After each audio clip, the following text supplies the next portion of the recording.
Good afternoon, everyone. This is Thursday, June 18th, 2020, afternoon session of the Portland City Council. My name is Mew Ted.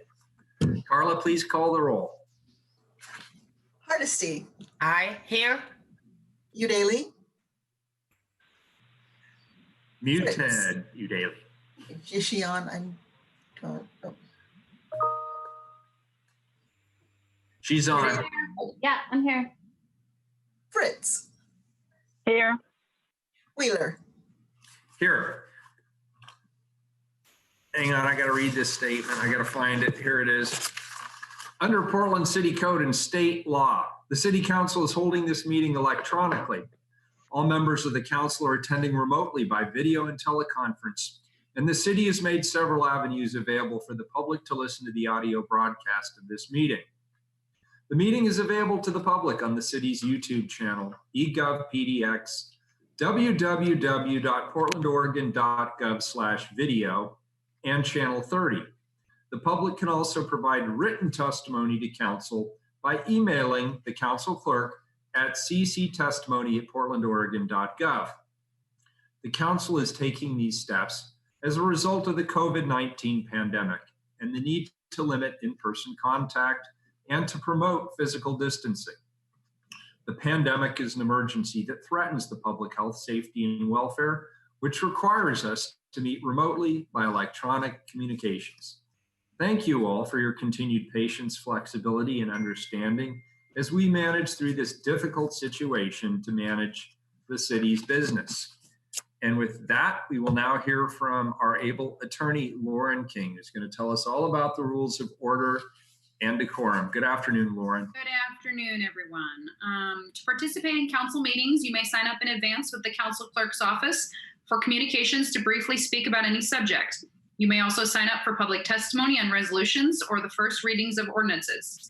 The published council agenda at portlandoregon.gov/auditor contains information about how and when you may sign up for testimony while the city council is holding electronic meetings.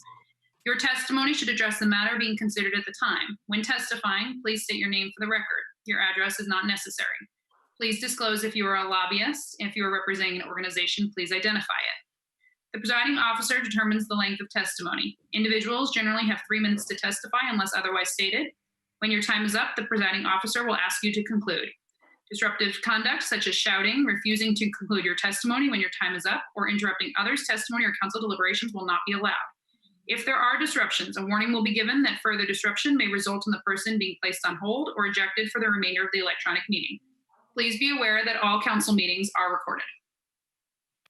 Very good. Carla, we have one item this afternoon, item number 494. Could you please read item 494? Amend the comprehensive plan map, zoning map, and Title 33, planning and zoning, to revise the single dwelling residential designations and base zones. Thank you, colleagues. Today we continue our work on the residential infill project. Before we begin the substantive discussion of RIP, I want to announce that I rent property in a residential zone. Properties in all residential zones could be impacted by the residential infill project. I have no plans, no intent, and frankly, no ability to redevelop or change the use of my property.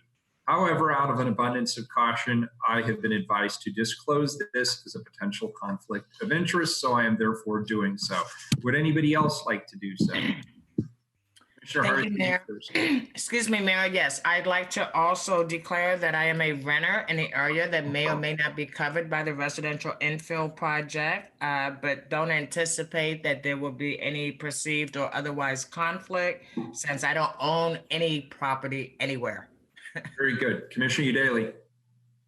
Yes, I am a renter and I do not have any real or perceived conflicts of interest in this. Very good. Commissioner Fritz, any for you?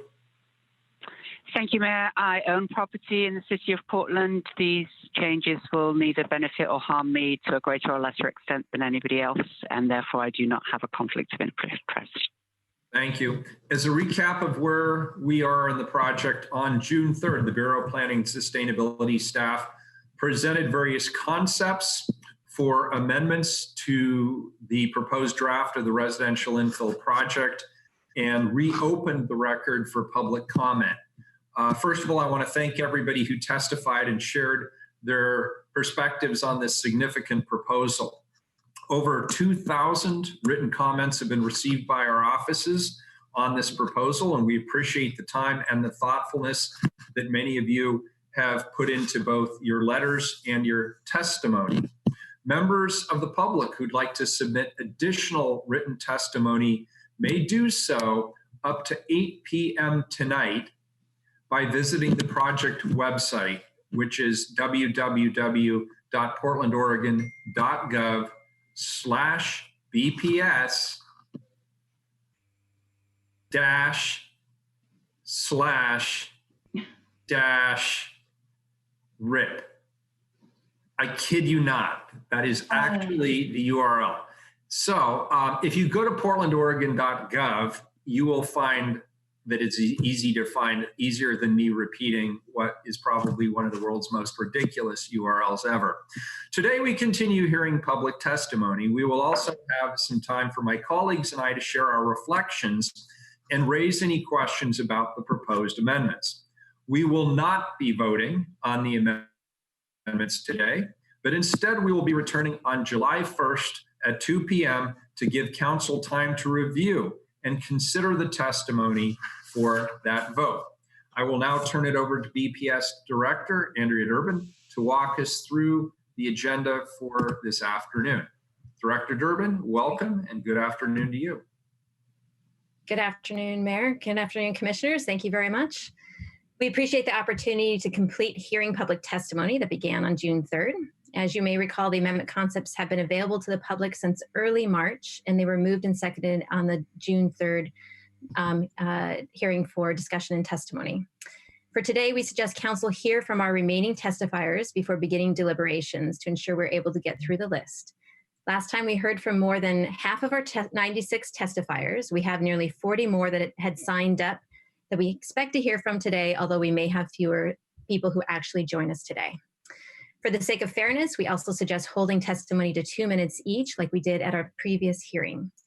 Following the close of oral testimony, we will ask council for any clarifying questions that you may have, and if there's more information you need to better make decisions regarding these amendments. We will then return on July 1st for your deliberations and vote on each of the amendments separately.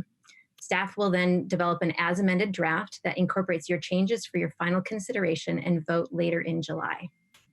Before moving on, I'd like to address a few questions that we heard on June 3rd and a few that we've heard since then for the record. The first relates to questions about when the residential infill project is likely to go into effect. As you know, Senate Bill 534, which relates to buildings on platted lots, is already in effect as of March 1st of this year.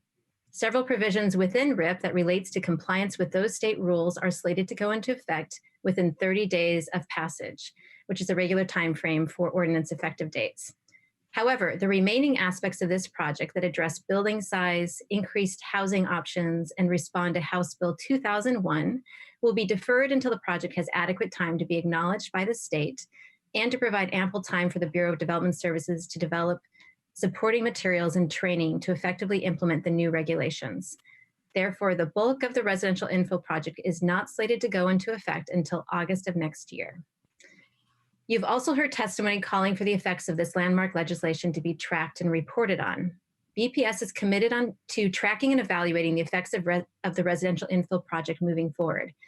In addition to our obligations under House Bill 2001 to track and forecast changes in household sizes, demographics, and median incomes, BPS, in partnership with Development Services and the Housing Bureau, also tracks and will continue to track net new housing units by housing type, numbers of regulated affordable units created by location, type, size, and tenure, tree removal, planting, and preservation data, demolitions and resulting redevelopment, as well as housing affordability by race, ethnicity, income, and age.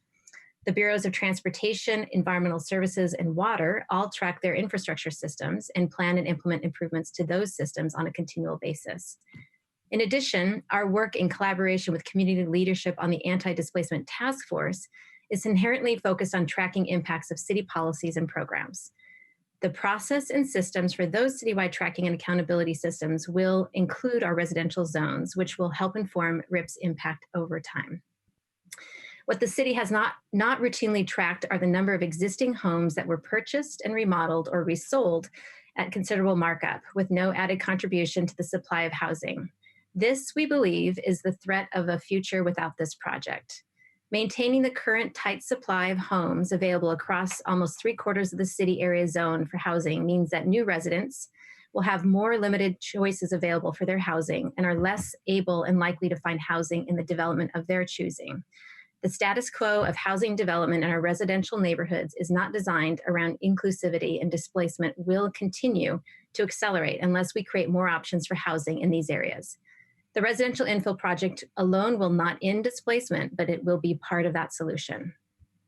Finally, with regard to this development of the state's developments at the state around House Bill 2001 and implementing rules in the model code, our staff continues to track and work closely with DLCD staff to ensure we remain compliant as these rules and model codes are developed. And it is true that residential infill exceeds the baseline state requirements because it has been tailored to address the needs and issues that are specific to Portland. And with that, I'd like to thank you for the opportunity to share these comments and respond to those questions. And I'll turn it back to you, Mayor, to open it up for public testimony. Thank you, Director Durbin. Thank you for your attention to respond to mine and my colleagues' questions and comments. We really appreciate it very much. So Carla, how many people do we believe we actually have here today for public testimony so I can determine the length of testimony time? Looks like we've got about 20, Mayor. Mayor, you might remember, Mayor, we were asked to limit it to 2 for the sake of fairness because that's what we gave other people. I think that's right, Commissioner. I think that's right.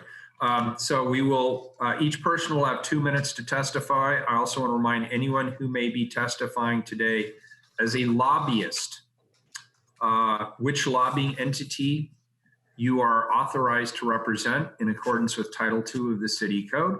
So Carla, if you could help us continue public testimony. Once that testimony ends, we'll begin our council deliberations. Carla, the first individual, please. The first person is Alan Kessler. Good afternoon, Alan. Good afternoon, Ted. Mr. Commissioner, Mayor Wheeler, I'm sorry. It's been a long week. So I'm disappointed I didn't get video in here. I was going through some old screenshots of things back in the 2016 timeframe on when I started getting interested in housing.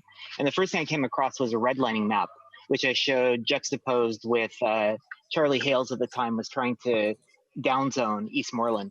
And I was showing it's exactly the same pattern. This is where a neighborhood green was, and we're going to try and downzone it to keep it just like it is. This is a historic pattern. I was looking at old quotes of the Stop Demolishing Portland people. One like sticks out in my mind, Scott Tice, who's one of the administrators there. Portland is white. It's simple. And if they're talking about minorities moving to the neighborhood, why would they? They don't have any friends there and probably would feel very out of place and probably not welcomed. Just my gut feeling, not calling the resident classist racist in any such way, just that sounds shitty, you get my drift. Looking at another Stop Demolishing Portland person saying that anything affordable is anything under $1 million. Looking at one of Mayor Wheeler's buddies quotes, Robert McCullough, talking about how I paid a premium to live in a neighborhood with trees and lawns and a lot of livable features. And of course, I'm pretty interested in maintaining them. There's another article where he goes on to say that anywhere there's a historic district, that tends to correlate with increased property values. So in that time frame, when I started in this, I was saying this land use pattern is racist, and there was a lot of pushback directly against that. People aren't saying that anymore. The conversation's changed. And the testimony we're hearing now is about, it's way wonkier. But that's what racism does. It becomes unpopular in a certain form, and then it chooses a new set of dog whistles instead of sets of euphemisms. I didn't really support residential infill when it started. I thought it was pathetic. We have such a massive need for housing, especially in the inner core, especially in the richest neighborhoods. And it really— Time is up. Thank you. Thank you, Alan. Appreciate your testimony. Next individual, please. Is Ezra Hammer. Good afternoon, Ezra. Good afternoon, Honorable Mayor and Honorable Commissioners. Pleasure to be with you, and it's a pleasure seeing all of you this fine afternoon. I'm Ezra Hammer with the Home Builders Association of Metropolitan Portland. We represent 800 companies who work in and around the Portland area, specifically providing low-scale and lower density housing, including the type of housing that the residential infill project would legalize.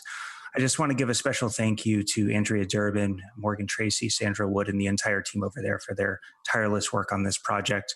I know all of you have been considering many hours of public testimony, and they have as well. So congratulations to the whole team on getting to this point. I would merely highlight the fact that since the Great Recession, the Portland metro region has built 8 homes of housing for every 10 household formations. And that essentially means that households are competing for an ever scarcer resource of housing. The residential infill project will not change this paradigm overnight, but it will be a progressive step towards ensuring that there is more housing available at more rungs of the economic ladder and of different types. In addition to this important project, we also are heartened by the mayor's commitment and the enthusiasm of others to examine an opportunity to create a FAR for fee model that would allow for dollars to be used for anti-displacement work, which we understand is absolutely critical to the city moving forward. So thank you again for your diligent work on this. We look forward to seeing this project pass and to the second iteration move forward as well. Have a wonderful afternoon. Thank you, Ezra. You too. Thank you. Next is Candace Avalos. Hi, Candace. Hello. Good afternoon. Hello, Mayor and Commissioners. My name is Candace Avalos. I'm a first-generation millennial Black Tina, a concerned resident and active member of my community. I support passing the residential infill project with amendments 1 through 4 and 6 and without amendment 7. Thank you for making time to discuss this important issue amid this moment of national crisis. And as a reminder that the protests against historic police brutality on Black and brown people are connected to the same issues we discuss about our history of displacing Black and brown Portlanders, systemic racism. I'm here to represent a generation that feels left behind by the economy and left out of the conversation. I am a renter living in constant fear of being priced out of my home with student loan debt that makes the possibility of owning a home unattainable for the foreseeable future, even though I have a stable job, good pay, and a master's degree. If I'm having this hard of a time keeping a roof over my head, how are others faring? My hint is that not well. Addressing our housing crisis requires a dynamic response with multiple solutions that will help to keep people off the streets and in housing they can afford. I strongly support RIP, which is setting a national example for progressive reform to low density housing, because it is a carefully crafted, long-awaited reform projected to reduce displacement of low-income tenants and also reduce market rate housing prices at no cost to the public. It will make housing more affordable, assist in creating 15-minute neighborhoods that encourage biking and walking, and discourages urban sprawl by helping us live in more compact neighborhoods. These are all good for the environment and help us stay committed to our goals of making Portland greener. Undoing those racist land use patterns that made places like Eastmoreland exclusive and wealthy helps us bring back the diversity of mixed income housing to combat these years of inequitable policies. So thank you so much. We cannot stop here, as these reforms are only part of what the city must do to address it. And I hope you continue to turn to leaders like Portland Neighbors Welcome and develop meaningful long-term anti-displacement strategies. Thank you. I was trying to get it all in 2 minutes. Good to hear from you. Thank you. Take care. Next is Sarah Iannarone. Good afternoon, Sarah. Good afternoon, Portland City Council. As you know, my name is Sarah Iannarone. I'm the Land Use and Transportation Chair of the Mount Scott Arleta neighborhood. We've submitted testimony in support of this project at a prior hearing and support the amendments forwarded by Portland Neighbors Welcome. I'm here on my own behalf today to reiterate that it's a long past time Portland reckons with the racism rampant in how we determine land uses in our city. Racism insidiously shapes conversations and decisions about livability, neighborhood character, and urban renewal, and it's the foundation on which our city's zoning is predicated. And in case folks don't think that policing, the Black Lives Matter movement, and land use zoning are related, I wanted to share some anecdotes today. A few nights ago, the protests headed into the West Hills. Police arrived on scene within 10 minutes. Such a swift response, it's almost as if they were trained to protect that precious enclave. And just this morning, the mayor was quick to call in police with armored vehicles to sweep from the street in front of his residence an autonomous zone named after Patrick Kimmons, who was killed in 2018 by Portland police, saying, "I want to state unequivocally, I absolutely do not support the autonomous zone. I believe it's a distraction from the larger movement, which is to support and uplift Black voices in our community." However, journalists on the ground reported that the march, the zone, and protest were all Black-led. Where was the timely, unequivocal rebuke of the formation of autonomous zones elsewhere in our city? Where was the outrage as residents of historic neighborhoods fought to establish their own autonomous zones free from police brutality, opposing multifamily housing in their affluent, mostly white single-family neighborhoods? These attempts at reverse redlining and the fight against affordable housing in all areas of our city is a far greater distraction from racial justice than youth of color with some wooden pallets and important demands in the streets. We've taken too long to achieve too little with this process, and that's on the leadership, not the hundreds of community organizing hours that have gone into crafting this policy the last half decade. Let's get this done today, move on transforming our police bureau, our planning bureau, and the rest of our city government so we're community-led, anti-racist, and foregrounding affordability and anti-displacement rather than protecting and enhancing wealthy white autonomous zones in Portland. Thank you very much. Next is Vandana Shrestha. Good afternoon. Good afternoon. Hello. Thank you so much, Mayor Wheeler and commissioners. It's nice to be here. My name is Vandana Shrestha. I'm the Director of Community Engagement for AARP Oregon, and it's my privilege to offer these comments today on behalf of AARP. We did submit a written testimony from my state director, Ruby Houghton-Pitts, that's on file, but I wanted to make sure to be here today because AARP has been tracking this issue and being an advocate on the comprehensive plan as well as the residential infill for the last 5 years. I don't think I need to, go back and talk about how our population is aging. That's definitely happening. Oregon happens to be one of the states that's aging, faster than many other places, even in the West. The other factor is that we are also becoming a more diverse state and a country. And I think the interest that this particular piece of this residential infill project offers is a great place to have shared interest for a lot of different groups of people. Older adults, millennials, younger adults, people of color will all benefit from this great piece of legislation. And I particularly want to draw your attention to the 5 amendments that we support, 1, 2, 3, 4, and 6. When we started the process, there was no mention of visitability and accessibility. That was one of the things that we really focused on. And we're glad that there is a visitability component to it. There still needs to be a lot more done because it's very minimal. And we hope that the city will be with us when we go to the state to see that kind of expansion happen so that we can have more visitable and accessible homes. Similarly, in terms of just expanding housing options, that's going to benefit older adults, of course, but also young people who are looking for homes that they can afford or rent. And then the other piece of it is the affordability factor. You know, when older adults look to downsize, they are hard-pressed to find smaller space homes and hard-pressed to find affordable homes. So residential infill project really has the opportunity. Okay, thank you. Thanks, Vandana. Next is Ernesto Fonseca. Hello, Ernesto. Greetings, Mayor Wheeler and commissioners. This is Kevin Kellogg. I'm the Director of Affordable Housing. I'm here on behalf of Ernesto Fonseca from Hacienda Community Development Corporation. He was not able to be here today. That's the third rescheduling, so I'm sorry that he's not here. In this case, I will allow it. Thank you. Thank you.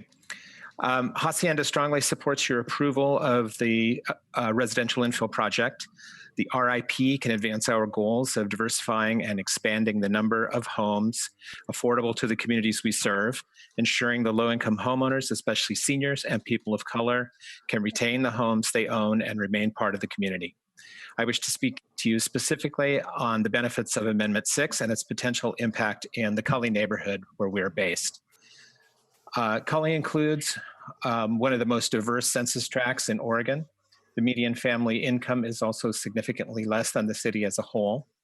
The increased density allowed by the RIP will enable homeowners and affordable housing developers to produce smaller and more affordable homes on existing lots that provide much needed housing and also work to ward off the effects of gentrification.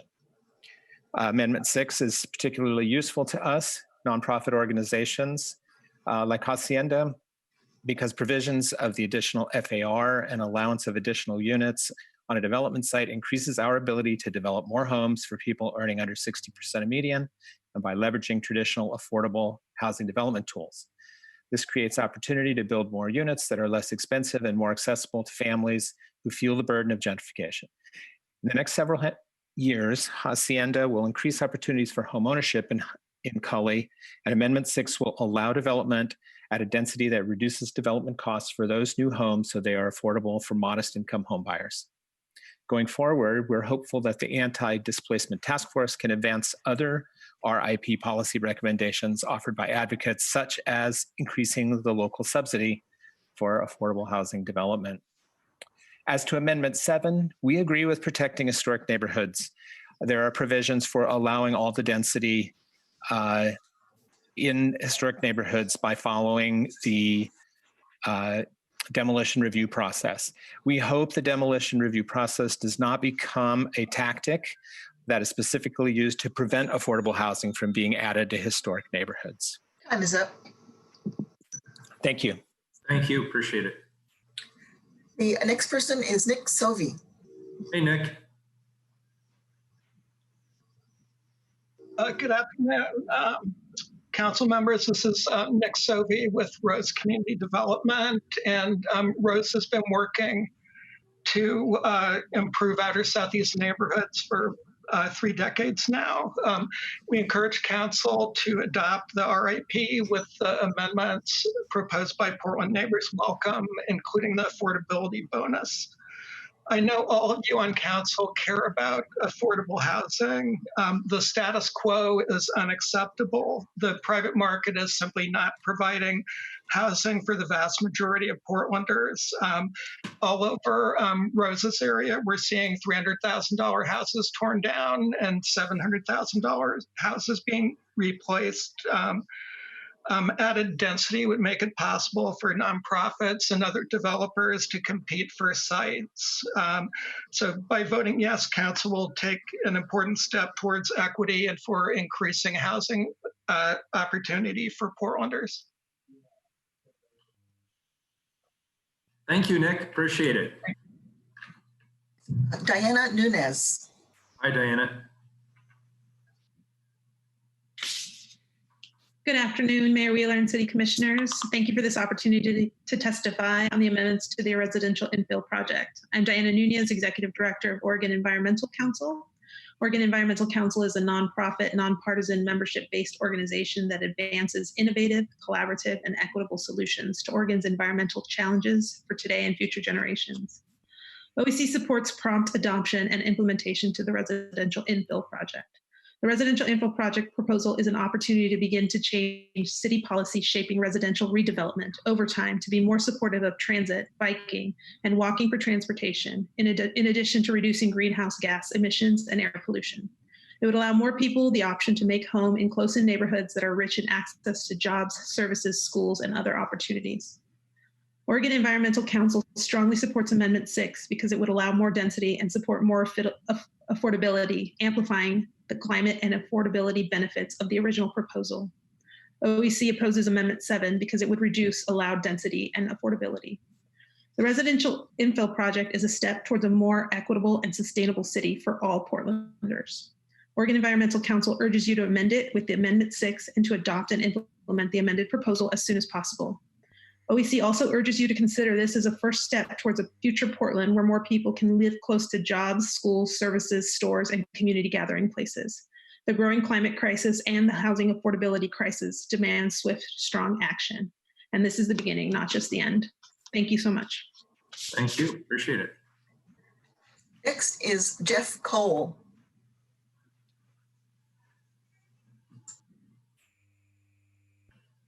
Hi, Jeff. Can you unmute? *6 if you've got a phone. Oh, there you are. Hi, Jeff. I'm Jeff Cole. For Portland's working class families who perform essential functions, a close-in, single-family house would be a dream come true, where families hold barbecues, kids play, and you can hear the rain on the roof at night. Yet RIP, especially Amendment 6, is essentially more condos and apartments.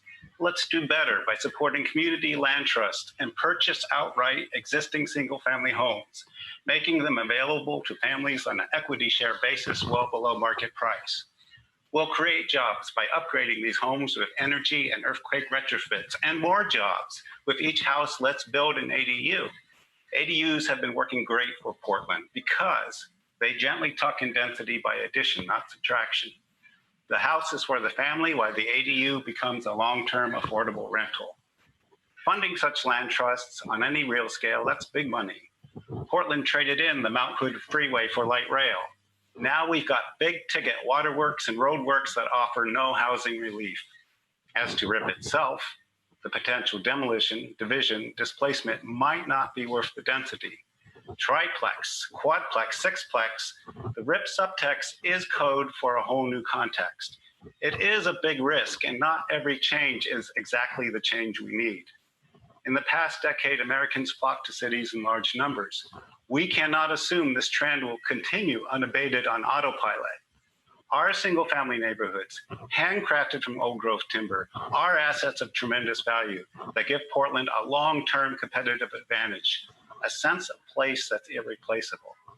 Let's achieve true inclusion by offering working-class families the neighborhoods they want to live in because of the way they are today.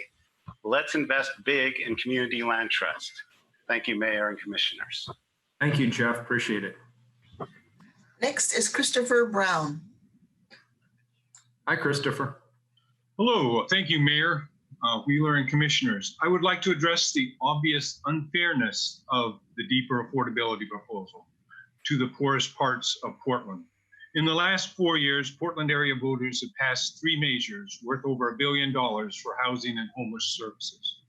These 3 measures help to spread the cost of housing throughout the city. The deeper affordability measure will not cost the city as a whole anything. The cost is the impact on the neighbors that are closest to these apartments. The cost is the 5 extra feet in height that will allow 3 full stories of apartments and the ability to fill the entire lot, except for 5 feet on the sides and the back, and 10 feet on the front, with a 35-foot tall, large building. There will be also outside stairs that will go up to the 3rd floor apartments. This proposal, though well-intentioned, places the burden of housing on the poorest, least expensive, most racially diverse parts of town, not the city as a whole, but just those neighbors that live in close proximity to the allowed apartment buildings. The criteria to build one of these apartments is that in a residential neighborhood is based on the ability to buy the land and house and build 6 units, with 3 of the units that rent for approximately, $1,300 a month. The average lot in the Powellhurst Gilbert sells for $270,000. The average house in Laurelhurst sells for $780,000. An average house in the West Hills sells for $970,000. There's a $700,000 difference between the highest and the lowest. Powellhurst Gilbert is the most diverse of the 3 neighborhoods and is an example of where these buildings will be built, and the only places, therefore placing the burden on the poor, more diverse neighborhoods. If we're thinking about race relations in Portland, why would we pass something as racist as this? Time's up. Thank you. Thank you. Appreciate it. Next is Peggy Moretti. Hi, Peggy. Good afternoon. Thank you for letting me speak here. I'm Peggy Moretti, Executive Director of Restore Oregon. On the proposed amendments, Restore Oregon opposes Amendment number 6, which effectively crams a small apartment building into a single-family lot and increases the financial motivation to demolish existing homes and cultural heritage. Restore Oregon strongly supports Amendment number 7. It is essential that we disincentivize demolition in historic and conservation districts, which represent a mere 3% of the single-family housing. RIP incentivizes demolition everywhere else. We hear the housing advocates' concern, but this amendment is not about limiting housing choices. It's about protecting existing housing that is affordable and viable. Rather than restricting density, Restore Oregon urges an amendment to restrict access to the bonus based on FAR rather than housing types. Restore Oregon continues to be very concerned that RIP is going to cost Portland dearly while having no measurable impact on what really matters: affordability, housing for families, and homelessness. We support added density in historic and conservation districts, and we want to make that really clear, but we fear RIP as it's being presented will accelerate demolitions of existing affordable family-sized housing, erase cultural heritage, increase displacement, strain infrastructure, and release massive amounts of carbon emissions, an aspect that for some reason has not been factored into this debate. Restore Oregon is wrapping up a study on the CO2 impact of restoration and reuse. According to Eco Northwest, the retention and reuse of a 1,500 square foot house versus its demolition and replacement by a larger structure is equivalent to taking 93 cars off the road. Multiply this citywide and you have quite an impact. If our fears are unfounded, prove it. We can't help but compare this rush towards some other urban renewal schemes of the 1960s. And we hope at very least these unproven assumptions that are baked into RIP will be piloted before being rolled out citywide, and that there certainly should be a requirement to track and report the impact of RIP, and that be part of its, put in place before it's adopted. Thank you very much. Thank you. Next is Heather Flint Chateau.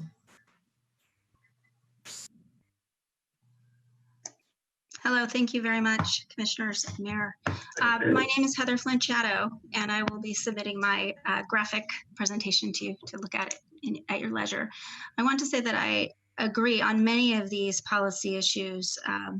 I support missing middle housing, density, and infill, and agree we need to increase the diversity of units and types, legalizing internal conversions, duplexes, and plexes, and in principle, these are a good thing.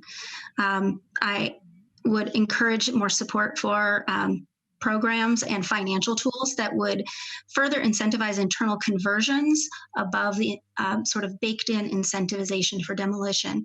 And I would absolutely agree with Commissioner Hardesty when you very eloquently said that your income should not determine your zip code. Because of past racist practices in our real estate, banking, and lending industries, I want to caution that we are not being additionally led at the forces of these racist institutions in past to further gentrify our city. Having been an activist and a professional planner for more than 20 years, an environmental planner, I'm deeply concerned about the carbon impacts associated with the demolitions that we are seeing. And what we are seeing is not producing affordable housing. So having lived through recent development around division and really worked with communities to create more tools and bring people together around what we can do, I would just encourage that we really look at what the market is actually building, because we are seeing one single family house torn down and replaced by to $800,000 duplexes each over and over and over again. So just really want to make sure that we have a package of incentives and financial tools to help further the affordability goals that we have, and would encourage that you look at the recommendations from the Congress for New Urbanism with a package of financial tools and low interest loans, adaptive reuse incentives, encourage tax as well. And can I just say one last thing, that I think that we are a city divided by income inequity and past injustices, but we are also a city of bridges, and that we are building something here that needs more work before it has the full strength of the people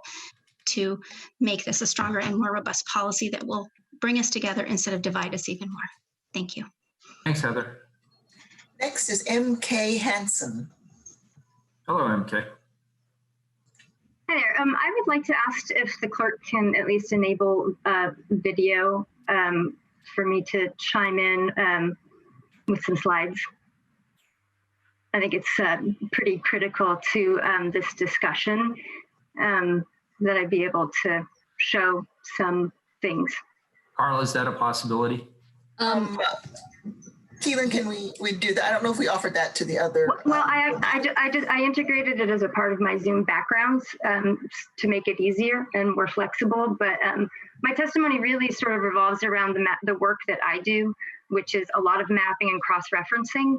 And I keep waiting for people in the city and in the Planning Sustainability Commission to actually do this work to bust some of these false narratives. And it hasn't happened, and it's the 11th hour. And I would much rather just quickly cycle through some of these maps that are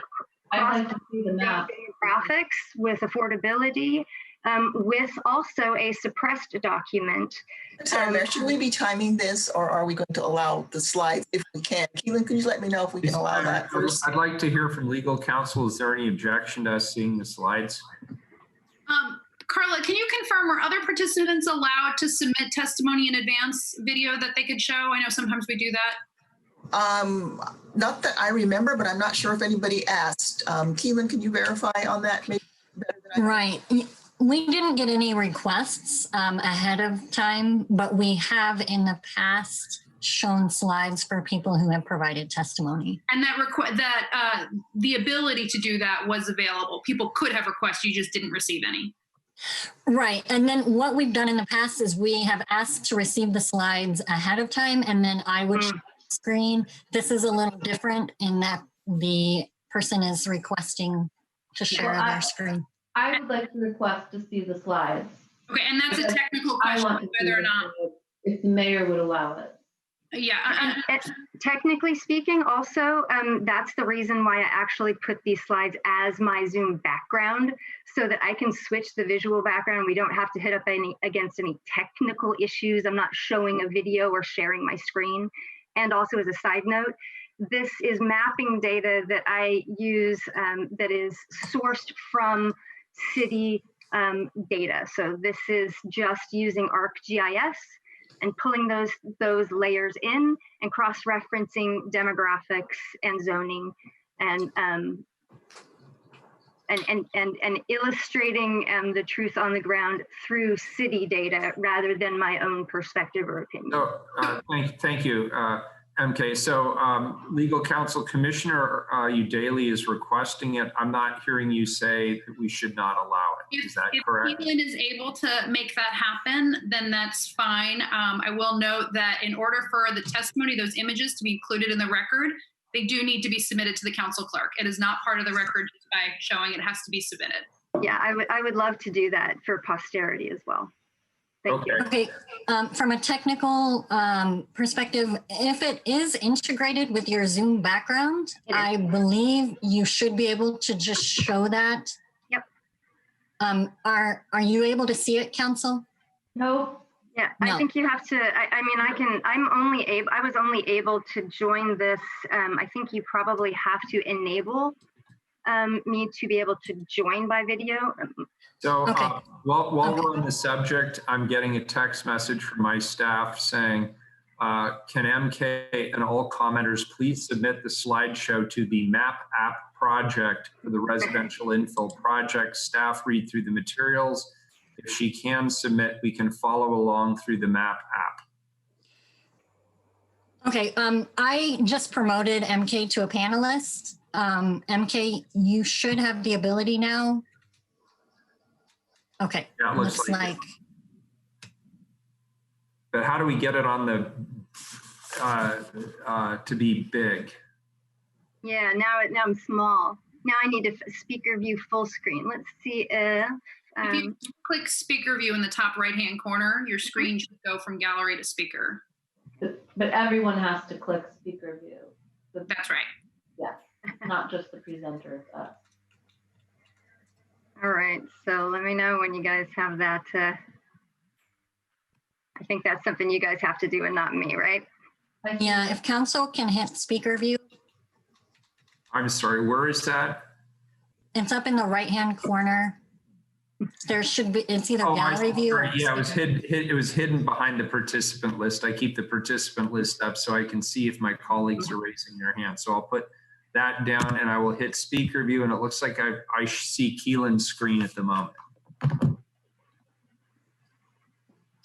And Mayor, I have a big picture of you on my screen, so I'm not got quite you, sure what Commissioner. we're Look doing. at that. You can Check see it who's out. So speaking. I Yeah. think once MK starts talking, she will have the screen. Okay, I'm talking. I know you can hear me, but Yes, it's I working. see it. it's working. You can see me full screen now? Yes. All right, because I'm just seeing me tiny screen, but that's okay. All right, so thank you for the indulgence. And again, part of the work that I do and part of the frustration in the many years I've been following this is the difference between what's called reification and the truth on the ground. Reification, sort of a Marxist term for misleading people into mistaking the map for the territory. So the first slide that you see here is basically kind of the narrative of the RIP and the importance of it in terms of how this sort of bifurcated narrative has publicly led folks to believe that not only is zoning, calling it single family zoning rather than low density zoning, but that everything pretty much in those zones it excludes diverse multifamily housing types and sort of predicated on this narrative that we need to upzone in order to allow folks of lower income and folks who have been historically excluded, redlined, et cetera. So first, this is the actual zoning. And by virtue of the comp plan and by virtue of overlays in certain zones that allow for even greater density than RIP. But large global private equity development does not like to have to develop according to different community plans. It likes to what I call tabula rasa planning, which is being able to mass produce and not being beholden to the intricacies of different districts. So this is what actual zoning permits. And I've color coded this in terms of density units per square foot and equalized it and normalized it. So this represents existing multifamily housing that exists on the ground. This is a density map of that. So using expensive ArcGIS software and algorithms to not only plot those multifamily units, but also by virtue of how many units are in those particular buildings to give us a heat map of existing density on the ground in Time is up. I'm sorry? In terms of existing. Time is up. Well, oh, all right. Well, this is what will happen. This is what it looks like for median family households and market rate. This is for a single family household. Everything in red is basically priced out. And this is for a family of 4. And that's what RIP is about, is redevelopment at market rate, period. Thank you. Appreciate it. Mm-hmm. Next, we're going to go with, sorry, looks like, I'm sorry, did Heather? She talked, I believe. Let's go with Sam Noble. Hello, Sam. Hi, can you hear me? Yep. Okay, so I submitted a slide to the clerk prior to the first hearing. If she still has it, there's a point in my talk when I'd like to ask for it. Previous presenter got me a little confused about whether that's still available to me. But if it's all right, I'd like to proceed. My name's Sam Noble. I live on Tabor. I want to first make a statement in support of the deeper affordability amendment. This is really important because it's the only viable path towards opening up subsidized housing development in the exclusive single family areas where rezoning is politically unrealistic. I hope you won't stop here, though. Please follow up with the real anti-displacement policies that don't kneecap our housing supply. Please also rezone the off-corridor, close-in areas of the city that can offer extremely short commutes and access to other amenities. Further, I'd like you to reject Amendment Package 7, the so-called historic resource demolition disincentive, predicated on the same dubious logic which claims that an extra kitchen is so incredibly valuable that it will lead to wholesale redevelopment of the entire city. Your economic economic modeling tells us that few fourplexes will be built in close-in neighborhoods full of valuable single-family houses. That is to say that units 3 and 4 don't provide an overwhelming economic redevelopment incentives. By contrast, we do know that there's a strong market for single-family houses in the amenity-rich conservation and historic districts. So this is where, if you have it, I'd like the clerk to display my slide. Yeah, one moment. I'm pulling it up.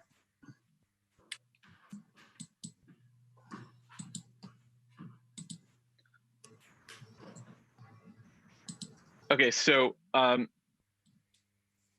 in conservation districts, almost anyone who wants to demolish a small house can do so. Imposing demolition review in order to build 3 and 4 unit buildings just means that the better redevelopment outcome is less profitable than one-for-one replacement. In air quotes, single dwelling zones, the 3rd and 4th unit aren't bonuses. This code change explicitly provides bonus floor area to encourage these extra units because the Planning Commission and 3 of you see these extra units as a public good in and of themselves. That's because they're smaller and more affordable than any new or newly renovated old house. Neil Heller made a really great illustration on the economics behind renovation and redevelopment in single dwelling zones. And that's what you're looking at now. I think some of you have seen this before. The reason to reject this amendment is that it doesn't change the demolish preserve decision. It just eliminates the less expensive outcomes. And that's my testimony. Thank you very much. All right, thank you. Appreciate it, Sam. Next, we'll go with Barbara Kerr. Good afternoon, Barbara. Good afternoon, council members. My name is Barbara Kerr. I have worked with the United Neighborhoods for Reform, but I am speaking today as a very concerned citizen. The residential infill project needs to be redirected, not amended. Not only does new construction have a greater carbon footprint, but existing homes can provide density more affordably with the flexibility to meet more people's needs. At an affordability level that is more of our deeper affordability that new construction cannot offer. Houses can be divided, they can provide house sharing, ADUs, room rentals, attic studios, etc. For many houseless people, a room to rent can be healthier and more normalizing than public housing. Demolition removes starter and fixer-upper homes. Existing houses embody family, neighborhood, and cultural history bonds, especially for minority communities that sustain us more than ever in times of crisis. Destroying houses displaces people even if they stay in the same neighborhood. Support communities are broken up when not all neighbors can afford the new development and the units are too small for families to share. Elders need the option to age in place by renting space in their homes, not be isolated in small apartments or plexes. Even while providing density, nearly all existing homes have personal outdoor space for growing food, for kids to play and learn, and for keeping spirits up when social distancing. They can provide solar, wind, and rainwater resources to help keep costs down. We need a healthy mix of owner-occupied and rental homes. Multiple unit new construction puts ownership in the hands of fewer people, widening the social equity gap. In times of economic hardship, the rich get richer at the expense of the poor. Existing houses and buildings enable startups and resilience for small business, which young people and people who are losing their jobs really need. Racism in Portland is underpinned by housing policies like the RIP that promote demolition. Regulations that support creative reuse can achieve density while preserving intergenerational wealth. Asking disenfranchised communities to accept newly built apartments and plexes in buildings they could rarely afford to buy prolongs intergenerational poverty. We disrespect the struggles and accomplishments of the families in the Black community by destroying the homes and buildings, no matter how humble, that embody and carry the stories to the next generations. The built environment reminds us to honor that history and learn from it. Do we not care what has been happening to Portland's Black communities in this wave of 21st century urban renewal? Did anyone ask the displaced if they wanted what the RIP assumes is better housing? Has this city enabled new construction to get to the point when the minority community leaders are willing to accept the RIP as lesser of two evils, either housing that is affordable to white out-of-staters or housing Time is up. The middle class is subsidized? Thank you. Appreciate it, Barbara. Thank you. Next is Brian Hoop. Hi, Brian.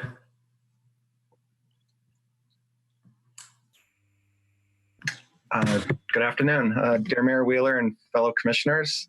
Thank you for the opportunity to speak. I'm Brian Hoop, Executive Director of Housing Oregon. Housing Oregon is a membership-based statewide association of affordable housing community development corporations committed to serving and supporting low-income Oregonians across the housing needs spectrum from homeless to homeowner. And quickly on another issue, I first want to thank you for your courageous vote on the police budget yesterday and for Commissioner Hardesty's leadership. our board voted 2 days ago to endorse the calls for action from the Coalition of Communities of Color and Portland African American Leadership Forum, and you moved too quick for me to get a letter in. As we testified back in January, Housing Oregon supports the deeper affordability amendments. And while the residential infill project overall expands the potential of developing affordable family-size homes, especially for those in the 60 to 80% area median income range, the deeper affordability amendment provides a path forward to serving more households with less subsidy and or serving households at lower incomes below 60% AMI. These increased densities translate to reducing the cost per unit for developers to create below market housing, serving more households with less subsidy and serving households at lower incomes. This will make it feasible for nonprofit developers like Hacienda CDC and Rose CDC, who spoke earlier, to be able to make such developments pencil out. So while there's more to do with the development or the funding of the anti-displacement measures, the time has come to approve the residential infill project and deeper affordability amendments. Thank you for your time and consideration. Thank you. Next is Alan Field. Hi, Alan. You're still muted there, Alan. There you go. Okay, here I am. Good afternoon, Mayor and Commissioners. This is Alan Field. I support the provision for allowing for internal conversions, which is in line with the goal to create greater unit types and diverse housing opportunities in more neighborhoods across the city. But I oppose the blanket rezoning of Portland without better anti-demolition tools and public engagement. This should not be done outside the comp plan. As Commissioner Fritz has pointed out, there is more than enough building capacity under the existing zoning to absorb the expected population influx over the next 30 years. Market forces have so far and will continue under this proposal to cause development to be built along our neighborhood corridors for the high-end market and will only increase rents. This will not address affordability and only exacerbate it. I encourage council to direct staff to decouple the very contentious rezoning provisions of this proposal from the less controversial provisions allowing for internal conversions. I support Amendment 7 for disincentivizing demolition, but there needs to be an additional amendment to add incentives and tools to encourage internal conversions. Thank you for giving me this time. Thanks, Alan. I skipped Frank DeMarco is next. Oh, okay. Hey, Frank. Welcome. Frank, you're still muted. Bye. Okay, are we better? Yeah, okay, thank you. Good afternoon. I'm Frank DeMarco, and thank you, Mayor and City Council members, for a 2-minute opportunity to try to give voice to the tens of thousands of Portland residents who oppose RIP, but also support fair ideas for making Portland a more affordable place to live for everyone. We all know the controversial origins of RIP, hatched between a former mayor and the BPS, followed by a developer-dominated committee process, and now being sold like a box of laundry detergent to Portland citizens. Experts have testified that RIP will have little or no effect on affordability. Indeed, experts have also testified that RIP will displace many vulnerable citizens it is alleged to help. And yet, these testimonies have been ignored, and the bulldozer of this well-meaning but deeply flawed measure rumbles on.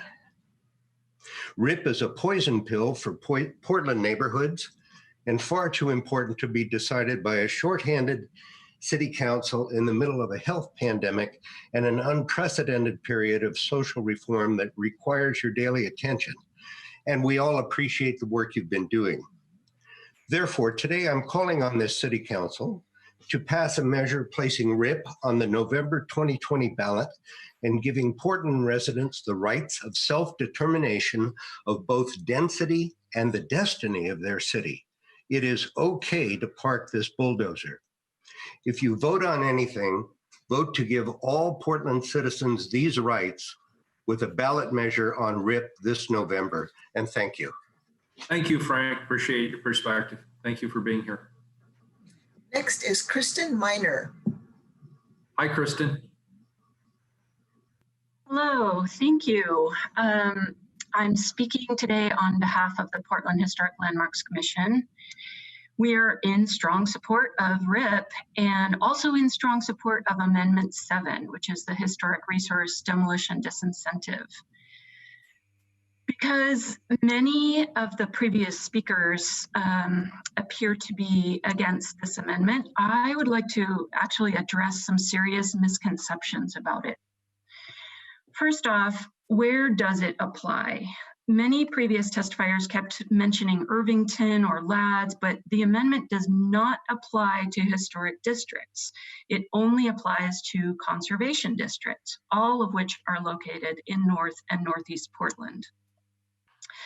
This area of Portland, which was and maybe still is the center of the African American community, has experienced 2 decades of intense demolition and gentrification. But if there is ever going to be a push for right of return for people with ties to North and Northeast Portland, we should be supporting the history and story of this community. One example is Cleo Davis, who came in front of you last year to save his family's house, the Mayo House in Elliott Conservation District. Second, to everyone calling for more density, this amendment still allows for significantly more density, and I might add different types of density as well on any of these properties. I know developers don't want to work around and add onto an existing structure, but we can do this. It's worth it. Demolition increases displacement and moves us further from our climate goals. Plus, if you leave it to the market, the most affordable houses will continue to be torn down. Let's work on increasing density, especially in North and Northeast Portland. Thank you very much. Thank you, Kristen. Next is John Wood. Good afternoon, John.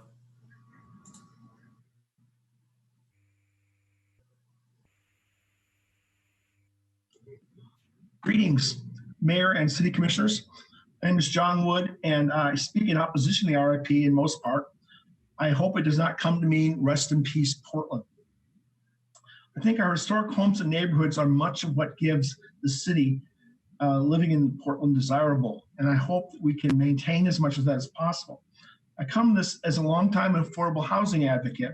I once directed what's now transition projects in the 70s, and I headed the Northwest District Association's Housing Committee and a CDC there. I oppose Amendment 6 while supporting Amendment 7. I realize the goal of making affordable housing in all neighborhoods is desirable, but I don't think encouraging demolition of old homes is the way to do this. I'd encourage more internal conversion as was discussed before. I would have preferred a true infill model of additions and ADUs to existing homes. I'm not convinced by the displacement study that most of the demolition will occur in Brentwood, Darlington, Lentz, and Montevilla, or allowing more units, it will decrease demolition elsewhere. I believe that developers will continue to purchase homes in the inner ring of older residential neighborhoods because homes will come up for sale there, and they want those are the neighborhoods where developers can make the most money. So I want to add that my main those that are requesting that that there's inclusive studies not only of the houses lost, but of the large trees that are lost. Thank you for your time. Thank you. Next is Anna Eaton. Hi, Anna. Anna, you're still muted. Commissioners, Mayor, can you hear me? Yes, now we can. Thank you. My name is Anna Eaton. I was born in Portland 65 years ago, and I live in my family home that was purchased by my grandparents in 1938 in Southeast Portland. My first concern has not for the Portland is that the city never held contractors to their promise and request by the city that have built constructions in the neighborhoods of Portland. In the past 10 years, there's been multiple apartment buildings go up that still to this day are unoccupied, have unoccupied units because the rents are so high that the majority of people living in Portland cannot afford them. Fixing that would help immensely. My second concern is that I would like to emphasize my support for the historic demo disincentive, although I do not believe that it sufficiently safeguards Portland's historic buildings. I would rather see Portland's historic buildings completely off limits to demolition and developer My third concern is that I truly believe and ask that this entire project should go to a vote for the people that live and have businesses in Portland. I also believe that due to COVID-19, current and upcoming elections, and the current demonstrations and riots in Portland, this is not a good time to be pushing forward such an important issue such as land use within the city limits with so many other stressful factors going on, and not properly including all citizens of Portland by presenting the entire process to them and letting them vote on it. The city of Portland, I would like to see be creative and encouraging developers to be creative and spending its time and energy and monies on creating another city that is new age, environmentally conscientious, with all their new products that newcomers would love to live in on the outskirts of Portland, such as Forest Grove, Highway 30, St. Helens, McMinnville, Damascus, Estacada. There is plenty of available space to make lots of housing available. I don't understand why we are tearing down buildings and making huge waste and in Portland city limits.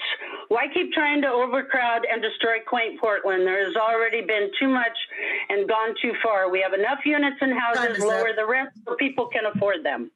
Thank you. Commissioner Daly had a question or comment. That was a few commenters back, Mayor. I apologize, Commissioner. All right. I didn't see it. I apologize. I was on the attendee screen still, so I didn't shift to the panelist. I'm sorry. No problem. I can follow up. Very good. Next individual, please. I show Linda Nedekoven. Good afternoon, Linda. Good afternoon, Mayor Wheeler and commissioners. Thank you for the opportunity to testify. And because I have you captive, I want to thank you again for all the hard work and very thoughtful effort you have just expended to better align our city's budget with the values we aspire to, but too often fall short of meeting. Thank you very much. Thank you. And now some brief comments on RIP. Thank you also for addressing the need for evaluation and tracking measures before you implement these major code changes. Many of us have raised that issue. Second, in regard to the potential displacement impacts, please make sure there is ongoing funding, perhaps not just from the city, but from somewhere, for the community-led anti-displacement efforts, along with mitigation strategies being ready to be utilized if the need arises. Finally, I'll only talk about Amendment 7 in my verbal testimony. I live in an historic district, and this amendment is trying to discourage demolition of historic structures in conservation districts, promoting adaptive reuse and increased density via internal conversions and external ADUs, and that those external conversions, if we can change building codes and other things, are going to help regular historic districts as well. And third, by advancing sustainability goals by keeping that embodied energy in those houses where it belongs instead of in the landfill. This approach has played an important role in the evolution of my neighborhood over many decades. We keep adding ADUs and we have a lot of conversions, but of course those would have been illegal under current zoning, hence we need to change. Some of those speaking against Amendment 7 see it as a ploy to avoid building middle housing. And it's not been the case in my neighborhood. If you think this amendment has a loophole, then please work with the community to fix it so we can do better at achieving these goals. Perhaps fine-tuning as part of the Historic Resources Code update would be a logical approach. I want to stress what I'm really here to ask for is help with the economic segregation issue. I raise it again and again. My neighborhood, we're tearing down the small structures, we're replacing them with the more expensive ones. That means new neighbors who are of a different income level than the people we have lost or displaced. And there's no way to keep this mixed income character that is so important to the neighborhood that I have come to love. I fear that there will be an acceleration of this trend toward gentrification, and a lot of our asset-rich inner city neighborhoods are not going to become available to people that have a right and an interest in taking advantage of these things. I'm also concerned about ownership options. Time is up. Okay, thank you very much. Thank you. I believe that is the last person who signed up, Mayor. All right, very good. So thank you to everybody who provided testimony. Again, members of the public who'd like to submit additional written testimony can do so until 8 p.m. tonight by visiting the project website. So colleagues, first of all, I'd like to ask if you have any questions for staff or if you'd like to discuss any of the proposed amendments. Well, I wanted to ask Kristen Miner some follow-up questions, but maybe Commissioner Fritz can help with this. I appreciated her clarifying Amendment 7. I believe this is an amendment that resulted from a conversation that Commissioner Fritz and I had, and it was really just meant as a stopgap measure. Commissioner Fritz, could you fill in my blank spots on what we intended this to cover and confirm it was a temporary fix? Thank you, Commissioner Daly. Yes, that's well. It's certainly it's a first do no harm fix. I'm sorry. It's been so long since we had that. No, you did. You're right. It's a first do no harm amendment to wait until we do the historic resources update, and it is also the same as what we did in Better Housing by Design, so it merely applies the same standards. And the issue is that you don't have demolition review in the conservation districts and the way you do in the historic districts, but I noticed that Kristen Miner is back on, so she may be able to amplify what I just said. Great, thank you. Yes, and I believe what we were trying to solve for is if the historic resources update, if we don't make this amendment and the historic resources update guides us to do something different, then that would be a taking that we would have to pay for. Is that correct? That's correct. You can always give, but you can't take away. So if we move ahead without having that information, then we can't go back on it. And do we know when we expect the historic resources update to be complete? Of course, the world being turned upside down, it might not be on track. Let's ask Kristen that question. Okay. Thank you for asking, Commissioner Daly. Can you hear me? Yes. Kristen? Okay. Excellent. And I don't have a great answer for your question about when the Historic Resources Code project is going to be finished. I do know that Brendan Spencer Hartle, who's leading that project, is expecting to come in front of my commission with some updates to it. I believe in just a couple of months. So it is starting again. That doesn't necessarily mean it's going to, be a fast process. But it is in progress. So it's not like it's not years, it's probably months. Correct. Okay, thank you. I just needed to refresh my memory because that conversation happened so long ago, and our intent is not to deny benefits of RIP to property owners who are in conservation districts. It's just to preserve our ability to implement any changes recommended by that update. Okay, I got it. Thank you very much. Thank you, Commissioner. Commissioner Hardesty. Thank you, Mayor. I think it would be helpful, since we have staff here today, to review the amendments that are under consideration. If I remember, and just like Commissioner Daly, we've been doing this for a long time. And so I think it would be helpful just to have a mini review of each of the amendments that have been proposed, because is it true that when we meet again, we will be considering adopting those 7 amendments? Is that accurate? Yes, we'll be back on July 1st, and we'll go through each amendment separately for your consideration and vote. Just by way of sort of high level, quick summary of those amendments. So you may recall amendments 1 were highly technical in nature, fixing clerical errors essentially, and bringing our project up to speed with other adopted changes that had happened. Amendment 2 Like dealt better with housing by design, so connecting those two. Got it. Thank you. Number 2 had to do with Senate Bill 534 and changes relating to the developability of platted lots, the historically narrow lots. Number 3 was related to aligning our allowances for duplexes to better align with the House Bill 2001 requirements that require the duplexes be allowed on any lot where a house is allowed. Amendment 4 was a streamlining amendment to consolidate 2 processes of property line adjustment and a lot consolidation into a single replat process. It's sort of related. And if I remember, they were different zoning on different sides of the property, and we were trying to align it. Is that accurate? Well, that's more of what Amendment 1 was, correcting some map issues. Amendment 4 is really about if you've got these historically narrow lots and you want to take 4 of them and make them 3, there's a convoluted process to do that now, and this would just make that easier. So we have wider lots, and it just simplifies that process. So the first 4 are really kind of technical in nature.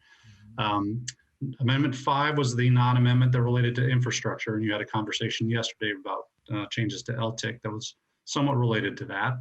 Amendment 6 you've heard a lot about, so that's the deeper affordability bonus amendment, 50% of units affordable at 60% MFI, 2 of the units required to be visitable. And Amendment 7, I'm glad that Kristen provided a better summary of that amendment. It is pretty narrow in its scope in terms of applying only in conservation districts. It is sort of a stopgap measure between this project and the Historic Resources Code. It aligns with better housing. Yeah.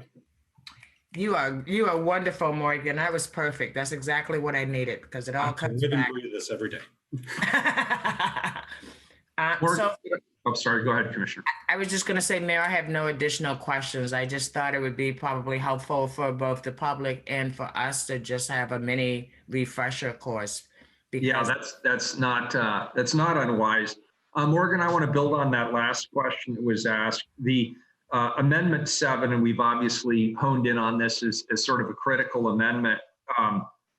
In my notes, my recollection was staff had indicated that the passage of that amendment would, in the near term, make it easier for internal conversions and retrofits without wholesale demolition. Can you explain that? I would say it doesn't make it necessarily easier for internal conversions, but internal conversions are still a possibility. So you can convert existing structures into triplexes, fourplexes, add additional ADUs and so forth. Okay, thank you. I appreciate that clarification. Very good.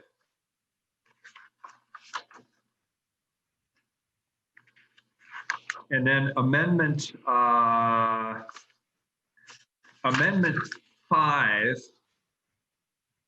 is related to the LTIC conversation we had yesterday, correct? That's correct. Okay, good. So those 2 dovetail well.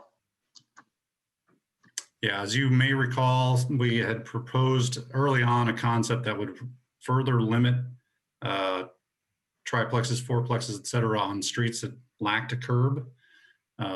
We heard a lot of concern about that approach and worked with our infrastructure partners to look at expanding LTIC to address that infrastructure issue. Okay, and to focus a little more in a more detailed manner on that, with RIP and then the linkage back to the LTIC program as we discussed yesterday, that could in fact help us leverage private investment in public infrastructure. Could you explain that in a little detail? Yeah, so what happens now frequently is when we have a condition where the street is under improved and a development application comes in, if the street improvement requirements are disproportionate to the level of impact, meaning you can't justify the cost of those improvements, then what PBOT and BES and water are in the situation of waiving the improvement requirements entirely. So we don't get the improvements and we don't get any financing associated with that development. So what LTIC does is it provides a charge for when development occurs on those under improved streets. And remember, for residential infill, we're differentiating gravel streets are sort of off the table. So specific to streets that have a paved surface, but may lack a curb and or sidewalk. In those conditions, the applicant or developer can pay the LTIC charge, which goes into a fund that's collected, and those funds are then committed to improvements along particular streets that follow an allocation methodology that PBOT has adopted. Yeah, good. Okay, good. And I'm really pleased with the work that BES and BDS did that on this particular amendment. And my staff and I have spent a considerable amount of time on this with social equity and environmental justice advocates, affordable housing developers, and it looks like this LTIC linkage, it's, I think, a good strategic and it's good equitable approach. So I really appreciate the work that went into this. And yeah, I'd like to also I know PBOT had a key role in this as well. So I just want to acknowledge and thank everybody for their partnership to make that work. It's taken me a while to get my hands around it completely, but I think that's a really good solution. If I might, Mayor, I don't agree with that. It means that the people living in these new homes will never have a developed street in front of their house, and so it means that in terms of visitability, that wheelchair users, bikes, etc., will not likely be able to use a lot of these streets. It will promote. It does get money into the fund to improve other streets, but the new residents then don't have any obligation to help fix their own street. Morgan, how would you respond to that criticism? Well, I think there's a bigger question at play here that's beyond RIP, right? It's the backlog of unimproved streets that we've inherited through annexation of properties, areas from the county. So that we have about 370 miles of unimproved and underimproved streets with a price tag of about $1.5 billion. So the bigger question here really is, how do we bring those streets up to fully improved status? And the challenge is by our previous attempts to do that, we had local improvement districts, which put the burden on adjacent property owners. We had waivers of remonstrance, which were rather ineffective at getting LIDs formed. We can do capital projects, which is a cost to the general fund. Or the LTIC is a way of collecting funds to incrementally improve streets along the way. It would take an absolute redevelopment of all the lots on all those unimproved streets, paying the LTIC for all those streets to be improved. So Commissioner Fritz's concern about some streets not being brought up to a fully improved condition, absent some other funding source or program or directive, that is correct. So there's a further large outstanding issue that's sort of challenged our city since we've annexed these areas. And like other people have already testified, RIP is a step towards the right direction. It's not the solution for everything. Okay, and I appreciate your honesty and transparency on that. Commissioner Fritz, then Commissioner Udaley. Thank you, and let me be clear. I was part of doing the LTIC in the first place, and I support it. I think it is a strategy to help with some streets, and that PBOT has done an amazing job of implementing it. I just had a thought. One of my concerns is if you're going to get developments, as was mentioned in Laurelhurst or somewhere else, where the new homes, even if there's 6 of them on a lot, are likely to be extremely expensive. It seems to me that in that, of course, Laurelhurst has many finished streets, but my concern is that we should not be exempting developers who are going to put in high-end housing from doing the street improvements. So is there a way to further encourage and incent affordable housing by linking the ability to do it only if you're going to use the affordable housing bonus? I'm not sure I followed that question. So the infrastructure amendment was a way to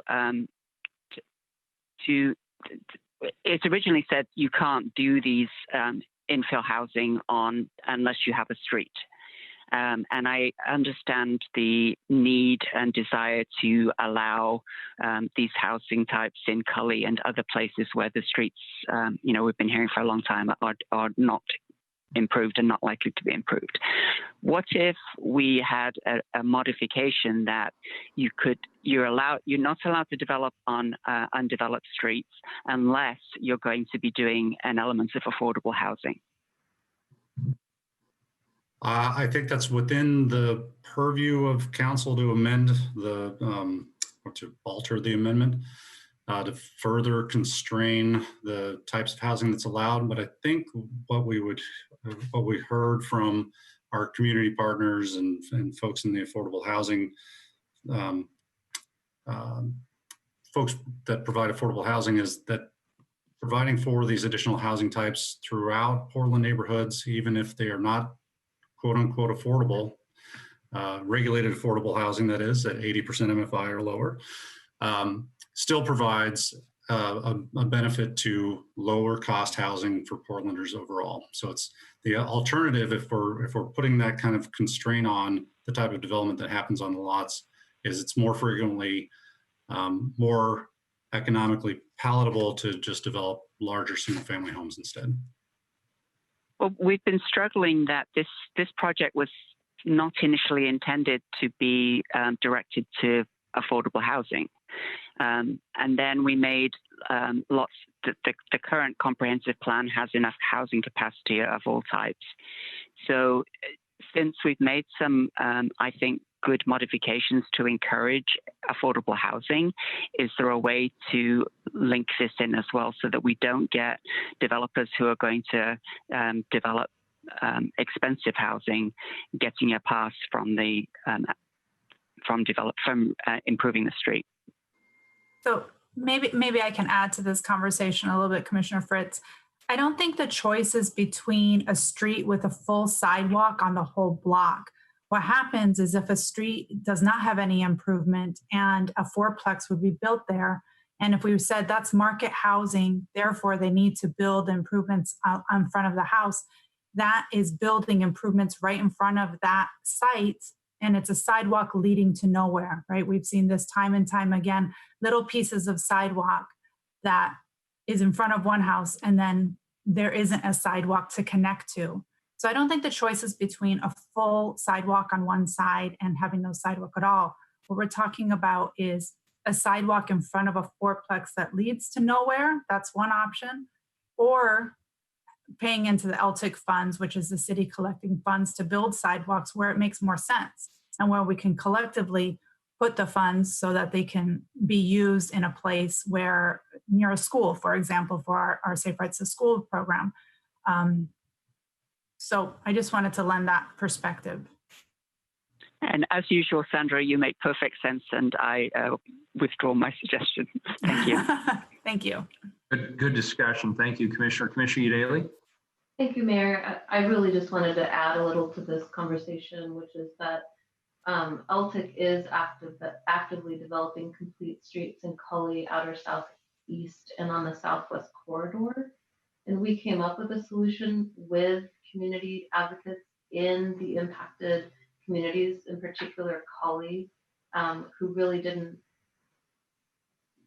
wanted this fix. And if we don't do it, it means that the people there, not only will the sidewalk not be developed, but we won't get more housing. So I really support this amendment and hope that we can include it. Or it's not an amendment, it's a non-amendment. Whatever. I hope we can pass it. Very good. Thank you. All right. Any other, let's say Commissioner Daly? Oh, you just had your hand up still, sorry. Okay, are there any other further questions or statements from my colleagues? Hearing no further questions or statements, I want to thank staff who've worked really hard to make it both easy to listen and engage in this process. I want to thank you for that, particularly our Smart Cities PDX staff good work. I also want to thank innovative thinkers in our community for working with the city staff to add a tool to the toolkit to address some of these issues. I'll now turn it over to our BPS staff to talk about what the next steps are. Well, thank you, Mayor. So as you noted at the start of this hearing, written testimony may continue to be submitted to our MAP app online or by emailing the council clerk up until 8 o'clock tonight. That website, ready for it? www.portland.gov/BPS/RIP. Okay, so we will close the record for written testimony tonight at 8 o'clock, and council will then return on July 1st at 2 p.m. To vote on the amendments, and we'll walk you through those one by one. All right, thanks, Morgan. Thank you. That concludes today's hearing. As a reminder, the record closes today at 8 p.m. And as Morgan just mentioned, council will discuss and vote on the amendments on July 1st at 2 p.m. time certain. Be there. We are adjourned. Thank you, everyone.